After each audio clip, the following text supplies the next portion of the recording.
draft resurgence time. Yeah. They're all coming back around, and that means Mel Kiper Jr. He's got his latest mock draft, and it's going to fall in to the question that I want to ask you about. All right, running back wasn't a priority in free agency. Now J.K. Dobbins is still out there. You and I had that conversation yesterday, and the longer and longer he sits as an available piece, we may revisit that conversation.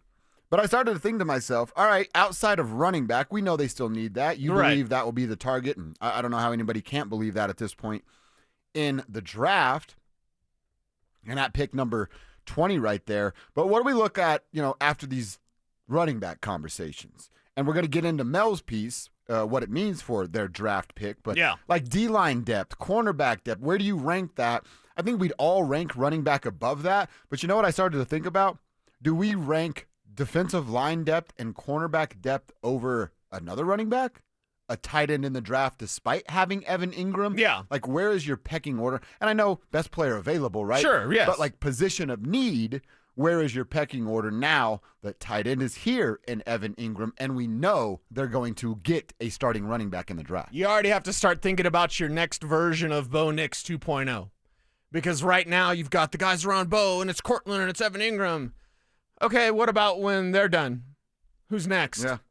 For me, it's tight end. It's still tight end. Like, Evan Ingram is a nice piece, fantastic piece. He's not what he used to be. For people that saying he's a seam ripper, that's old. Why we talk about old stuff? That's him when he was a rookie. That's not him today. Him today is old man game. Really smart, really savvy, finds a soft spot in his zone, sits down, catches the ball, falls down. Not exactly, but kind of. Yeah. That's where he's at. Which is 1,000 times better than Adam Troutman. Who can block. He's blocking people. Yeah. Where's he running routes? Is he catching passes? He's blocking. Okay, well, you still need another tight end, and tight end takes 2 or 3 years to get going, so get going. You have Evan Ingram. What a remarkable resource for Bo Nix now, but what a remarkable resource for Elijah Arroyo, Mason Taylor, right? For the next guy behind him in Bo Nix 2.0, because that's what you're thinking about. You're thinking about, how can we win this collection of talent right now and the guys that we've already paid? How do you win with these guys right now? You're going to have to start thinking about your left tackle of the future, right? That's a great point. Because Garrett Bowles isn't going to be here forever. So you have this collection, this group, and then you've got the next group that you have to kind of mold and bring up behind as these players go out and perform. You have to have some kids basically ready to take that next step for when it's their time. So running back the priority. If your picks in this draft went running back, tight end, running back, I'm not predicting that. I also wouldn't mind it.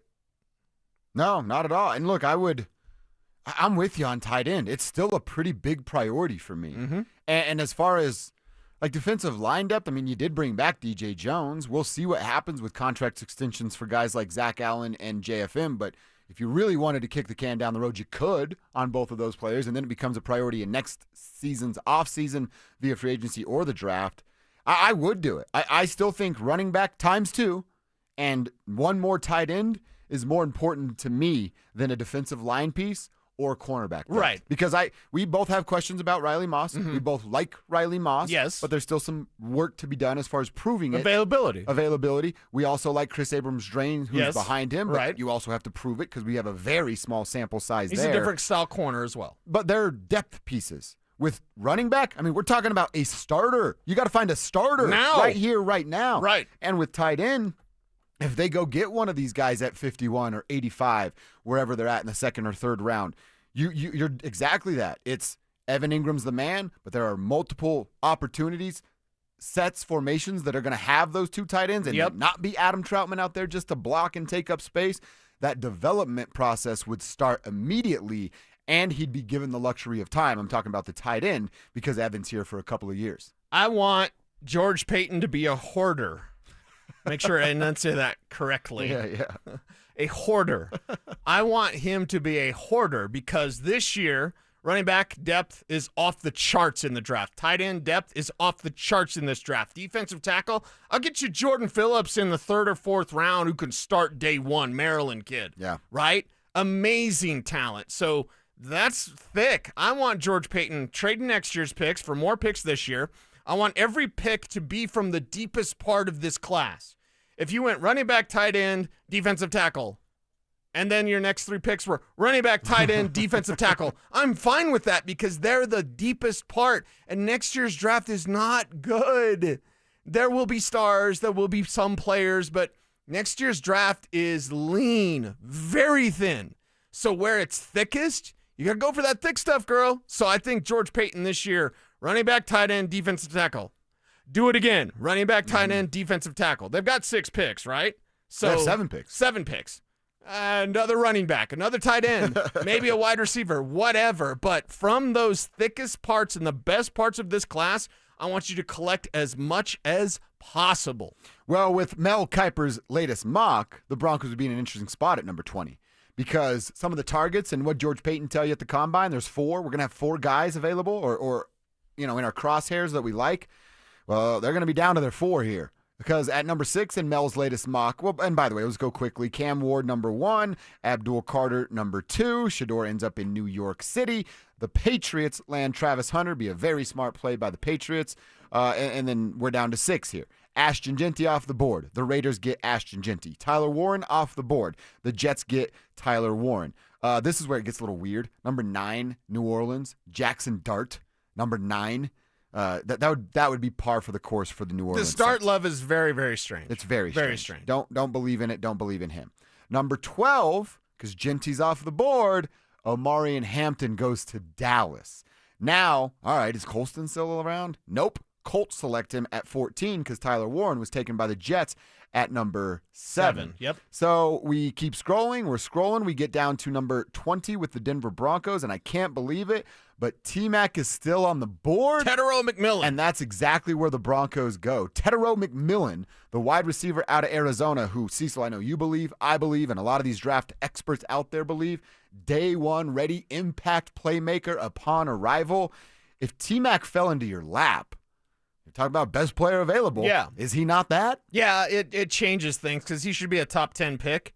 Maybe because of the draft, and if Dart's not going to be in the top 10. No, he's not. He's definitely whatever. not going to be in the top But, 10. it's a thought experiment. It's a mock draft. React. Oh, my God, I can't believe it. Like, no, I'm not going to do that.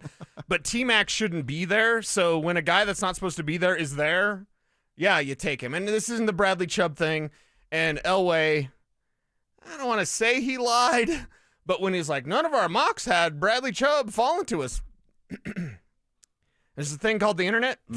Little search history on that draft. You can see Bradley Chubb in a ton of mocks falling even past the Denver Broncos. So, yeah, he was going to be there. It was a possibility. Either way, I look at it, and T-Mac, yeah, but that's more pipe dreamy to me, even though wide receiver is not really a need necessarily because Sean Payton likes the young guys. You get the next Mike Evans, yeah, you do it. That'd be pretty damn good. Yeah. I'm with you. I don't see that happening. I don't see Dart at 9, and I don't see T-Mac available at 12. But if he's there, you would have to make that selection. He'd be the best offensive weapon you have. Yeah. Wow. You're right. And then you're not going to like this. There ain't no contract extension coming for Cortland Sutton if T-Mac is selected by the Denver Broncos. Sorry. It's business, baby. Business. Good luck in your next stop, Mr. Sutton. Yeah. All right. We also want to remind you that brackets are set. Games will start tonight.